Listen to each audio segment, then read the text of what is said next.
Welcome to silver plan குரூப்புங்க. So எல்லாரையுமே உங்களை பார்க்குறப்போ எனக்கு ரொம்ப சந்தோஷம்.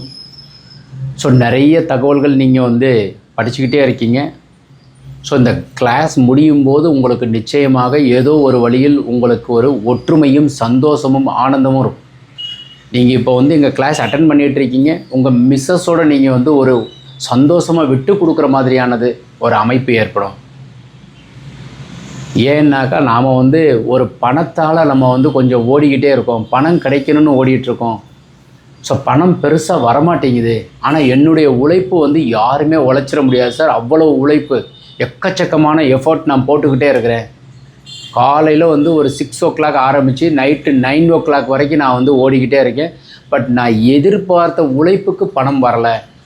உழைக்கிறதுக்கு இன்னும் ரெடியாக இருக்கிறேன். ஆனால் நான் உழைக்கிற உழைப்புக்கு ஒரு நாளைக்கு எனக்கு 10,000 ரூபா வரணும்.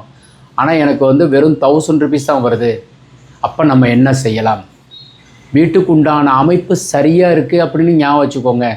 பிழையாக இருந்தால் எப்படி சரி பண்ணுங்கிறது நான் உங்களுக்கு உண்டான பிளான் கிளாஸில் நம்ம சொல்லும்போது பார்ப்போம். அப்போ ஒரு 4 சின்ன பாடலுங்க. ஸோ நீங்கள் எந்த பாடல் வேணாலும் வேறு எது நீங்கள் கேட்டுட்ருக்கீங்க, படிச்சிட்ருக்குறீங்க, அதெல்லாம் சிறப்பு. சிவபெருமானுக்கு உண்டான பாடல் அடியேன் இது ஒரு குறிப்பு. ராமேஸ்வரத்தில் ஒருத்தவங்களுக்கு இப்போ ஹோட்டல் கட்டிகிட்ருக்கோம்.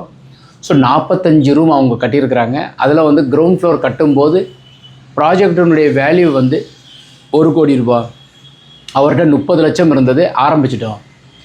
அதுக்கப்புறம் அவர் 70 லட்சம் வேணும், லோன் போட்டிருக்கீங்க சார் அப்படின்னாரு. பில்டிங் நாங்கள் ஆரம்பிச்சிட்டோம். நான் கன்சல்டண்ட்டாக தான் இருந்தேன். அப்போ அவர் என்ன சொன்னார்னா, சார் 25 லட்சம் செலவழிஞ்சிருச்சு, இன்னும் 5 லட்சம் தான் இருக்குது, லோன் சேங்ஷன் ஆகலைன்னாரு.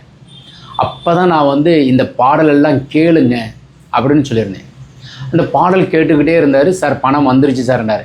Loan sanction ஆயிடுச்சானே? இல்லை சார், நான் சும்மா ஒருத்தவர்கிட்ட நான் எங்களுடைய கன்ஸ்ட்ரக்ஷனை பற்றி ஷேர் பண்ணேன், பணம் தேவைப்பட்டால் வாங்கிக்கோங்கன்னாரு. கிட்டத்தட்ட 70 லட்சமே அவருக்கு வெளியே இருந்து வந்துருச்சு. அதுக்கப்புறம் தான் அவருக்கு லோன் சேங்ஷன் ஆச்சு. அப்போ லோன் சேங்ஷன் ஆனோடனே அவர் வாங்கினவங்ககிட்ட போய் கொடுக்க போகும்போது அவங்க என்ன சொன்னாங்க, அவசரம் கிடையாது, எனக்கு ஏதாவது சேர்த்து கொடு, நீயே வச்சிருந்தோன்னே அந்த ரூபாயை தூக்கி ஃபஸ்ட் ஃப்ளோர் கட்டணும். அந்த மாதிரி நிறைய பேருக்கு நான் சொல்லியிருக்கிற பாடல் தான் இதை. நீங்கள் சுற்றி போய் நீங்கள் கோவிலுக்கு போய் கண்டிப்பாக ருண விமோச்சனர் திருச்சேரையூர் போகணும், கடன் நிவர்த்தீஸ்வரர் கும்பிட்டா தான் காசு வரும் கிடையாது. உங்கள் வீட்டிலேயே நீங்களே காலையில் பூஜை அறையில் இந்த பாடல் கேட்குறது, இல்லைன்னா நடந்துக்கிட்டே இருக்கும்போது கேட்குறது. இப்போ வரைக்கும் அந்த அன்பர் அவர் எனக்கு மனப்பாடமாக இருக்கலையே, அவருக்கு பாடலே மனப்பாடம் ஆயிடுச்சு. எப்பவும் காலையில் 9 மணிக்கு ஆன் பண்ணுவார், சாயந்தரம் ஒரு 6 மணி வரைக்கும் இந்த பாடு ஓடிக்கிட்டே இருக்கும் அவர் செல்ஃபோனில். ஸோ பணம்ங்கிறது உங்களுக்கு தேவைப்பட்டால் நீங்கள் உழைச்சிக்கிட்டே இருக்கிறீங்க. பணம் வருவதற்கு உண்டான அமைப்பு இறைவன் கொடுத்தது தான் அடியேன் சொல்கிற இந்த திருவாவடுதுறை பாடல். இடரினும் தளரினும் எனதொரு நோய் தொடரினும் உணகலல் தொழுதொழுவேன் கடல் தன்னில் அமுதோடு கலந்த நெஞ்சை மிடரினுள் அடக்கிய வேதியனே இதுவோ எமையாளுமாறு யுவதென்ற மக்களேல் அதுவோ உனது இன்னருள் ஆவடுதுறை அரணே அப்படின்றது நீங்கள் நெட்டில் போட்டு பாருங்கள். நானுமே உங்களுக்கு லிங்க் அனுப்புகிறேன். யூடியூப்பில் நீங்கள் இடரினும் தளரினும்னு போட்டாலே வந்துடும், நிச்சயமாக பொருள் வரும். திருஞான சம்பந்தர் வேள்வி செய்வதற்காக இந்த பாடல் பாடின உடனே 100 பொற்காசுகள் இந்த பலிபீடத்தில் சிவபெருமானே வைத்ததற்குண்டான ஒரு அமைப்பு. அதனால் இந்த பாடல் கேட்டாலும் பாடினாலும் பணம் வரும். இது 1வது பாடல். 2வது பாடல் இது எல்லாமே சிவபெருமானே உருவாக்கி மக்களுக்காக கொடுத்தது. நெய்யும் பாலும் தயிரும் கொண்டு நித்தனை பூசனை செய்யலுற்றார் கையலொன்றும் காணமில்லை கடலொடு இயலால் ஐவர் கொட்டிங்க ஆட்டவாடி ஆள்கொழி பட்டெழுத்து வேணுக்குமா உயரொன்று ஓனகந்தன் தாளிலே. இது காஞ்சிபுரம் பஞ்சுப்பேட்டை ஓனேஸ்வரர் ஓனகாந்தேஸ்வரர். காஞ்சிபுரத்தில் நீங்கள் ஏகாம்பரேஸ்வரர் கோவிலேருந்து பக்கத்தில் தான். ரொம்ப பேருக்கு இந்த கோவில் தெரியாது, ரொம்ப ஓல்டு கோவில். இந்த கோவிலுக்கு நீங்கள் போயிட்டு வந்தாலும் பணம் வரும். அடியேன்னு சொல்கிற இந்த நெய்யும் பாலும் தயிரும் கொண்டு இந்த பாடல் கேட்டாலும், புஸ்தகத்தில் நீங்கள் திருவாசகம் புஸ்தகம் வாங்கி படித்தாலும் பணம் வரும். நெய்யும் பாலும் தயிரும் கொண்டுன்னு போட்டாலே அந்த பாடல் யூடியூப்பில் வரும். 3வது பாடல் படிகாசு பெற்ற ஸ்தலம் மாப்பிள்ளை சாமி அப்படின்னு சொல்லுவாங்க.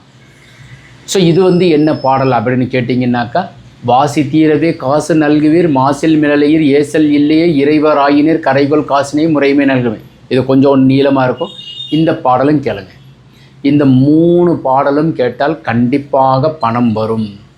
அங்கம் அரே புலகபூஷண மாத்திரேயந்தி பிருங்காங்கநேவ முகுலாபரணம் தமாலம் அங்கிங் கனகதாரா ஸ்தோத்திரம் கேட்டால் கண்டிப்பாக உங்களுக்கு பணம் வரும்.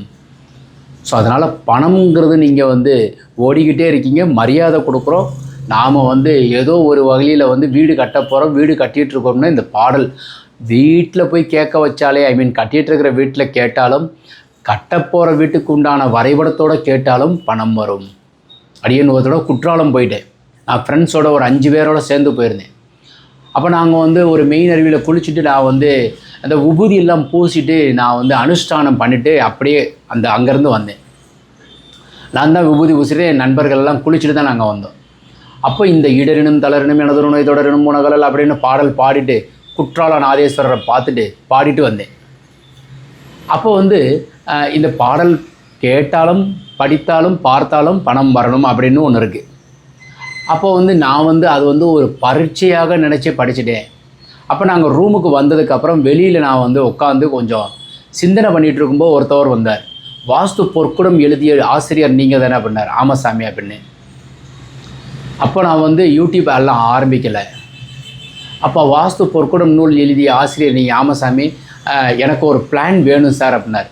நாங்கள் குற்றாலத்தில் இந்த மாதிரி வந்திருக்குறோங்க, சும்மா ரெக்ரியேஷனுக்காக வந்தோம் அப்படின்னோடனே அவர் ஒரு அளவு சொன்னார். இந்த அளவுக்கு எனக்கு பிளான் போட்டு அனுப்பிடுங்க சார், உங்களுக்கு என்ன சார்ஜோ கொடுத்துறேன்னாரு. அப்போ முன்பணமாக ஒரு 1000 ரூபாய் கொடுத்தார். வெறும் 3000 ரூபாய்க்கு 1000 ருபீஸ் கொடுத்துட்டார். அப்புறம் நான் வந்து ஆஃபீஸில் போயிட்டு அப்புறமா நம்ம அமைச்சு அனுப்பிவிட்டோம். இது ஏன் சொல்கிறேன்னா, நீங்கள் எங்கே இருந்தாலும் வரும். இப்போல்லாம் அப்படியெல்லாம் கிடையாது, அக்கௌண்ட்லேயே பணம் வந்து விழுந்துருது. அதனால் உங்களுக்கு பணம் வருங்கிறது நீங்கள் ஆணித்தனமாக இதை நம்பினீங்கன்னா நிச்சயமாக நடக்கும். இந்த பாடல்கள் நீங்கள் டவுன்லோட் பண்ணி கேளுங்க, நானுமே லிங்க் அனுப்புகிறேன். ஓகே ஃப்ரெண்ட்ஸ், நாளைக்கு இதே மாதிரி ஒரு தகவலோடு சந்திக்கிறேன். வணக்கம்.